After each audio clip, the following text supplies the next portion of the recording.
Ya, jadi di antara mereka yang sekarang ini sudah vonis atau menjalani hukuman, mereka hanya tahu nama saja, tetapi tidak tahu dengan jelas tempat tinggalnya di mana, kemudian nama lengkapnya ini siapa.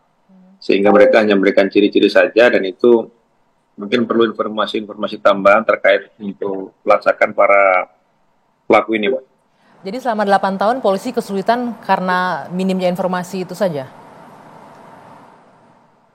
Ya, kita memang minimnya informasi itu aja, kira.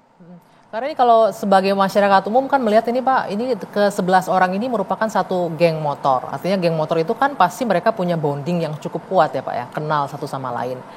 Apakah memang benar-benar polisi percaya saja dengan pernyataan terdakwa atau pelaku lainnya yang menyebutkan nggak kenal, nggak tahu di mana, nggak tahu identitas aslinya? Sebetulnya mungkin kita juga tidak percaya begitu saja, namun tentu dari informasi-informasi yang mereka sampaikan itu kan kita sudah menurunkan tim ke lapangan pada saat memang dulu kasus ini diungkap. Namun mungkin ada kesulitan dari penyidik untuk mengungkap identitas yang sebenarnya daripada para pelaku yang sekarang belum tertangkap ini, Pak.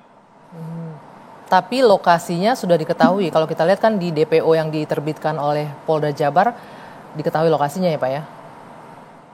Ya, Pastinya. kebetulan waktu itu memang sudah dilakukan pelacakan, namun dari yang bersangkutan memang itu tidak ditemukan di rumahnya. Oke. Pak, ada satu poin lagi yang harus kami klarifikasi karena ini sangat santer sekali didiskusikan di publik bahwa salah satu hal yang menyebabkan sulitnya mengungkap 3 pelaku lainnya adalah karena adanya dugaan di antara pelaku adalah anak dari aparat. Apakah benar demikian Pak? Kami butuh klarifikasi di sini. Sejauh ini kita belum menemukan, apalagi pelaku yang sudah tertangkap ini merupakan anak aparat ataupun ada hubungan dengan aparat. Yang tiga juga kami belum mendapat informasi terlalu jauh.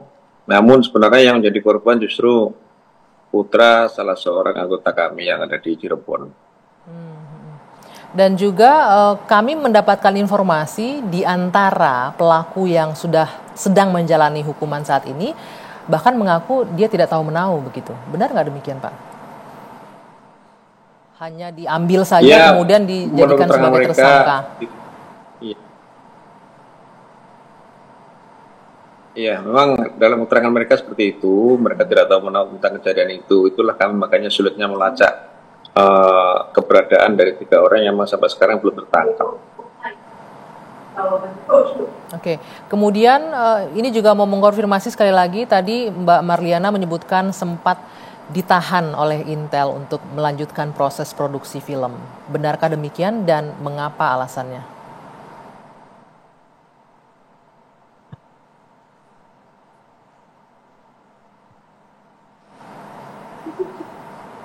Pak Surawan? Ya, Belum. Ya. Oke, Pak Surawan. Tadi Mbak Marlena menyebutkan bahwa ketika proses produksi film ini sempat didatangi oleh Intel dari kepolisian menyebutkan agar tidak melanjutkan proses produksi film. ya, Boleh tahu nggak Pak, kenapa polisi ya. keberatan di produksinya film ini?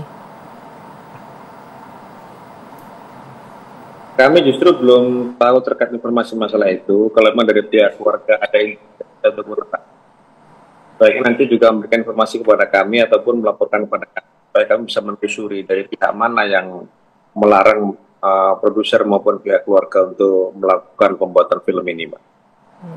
Mbak Marlena boleh disampaikan tadi dari pihak mana persisnya? Langsungnya.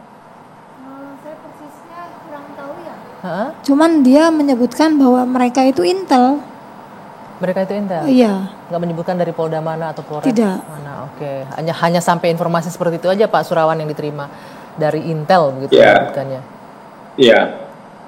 Ya mungkin nanti pihak keluarga bisa memberikan keterangan lebih lanjut terkait ciri-ciri mereka, kemudian kapan kejadian itu terjadi supaya kami bisa melakukan pelacakan terhadap orang-orang yang memang melakukan intimidasi ataupun pelarangan pada saat dilakukan pembuatan film ini, supaya kami juga bisa mengetahui dari pihak mana mereka, terus tujuan mereka untuk apa gitu.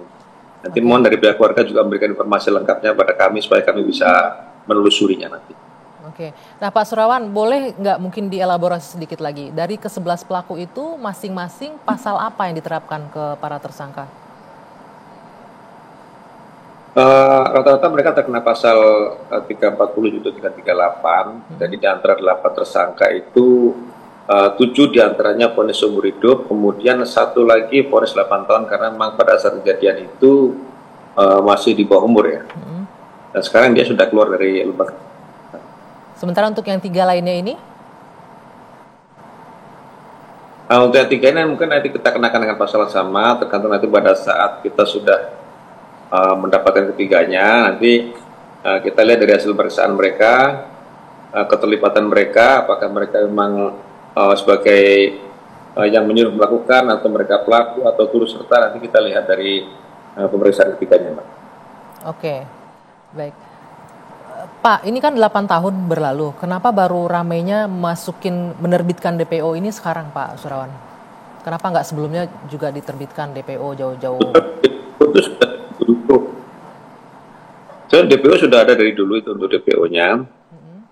Memang dari pihak kepolisian tentu tidak semudah apa yang dibayangkan untuk menangkap seseorang. Jadi kita perlu upaya-upaya penyelidikan maupun penyidikan, kemudian juga informasi lengkap dari saksi maupun dari korban, kemudian juga dari keluarga korban.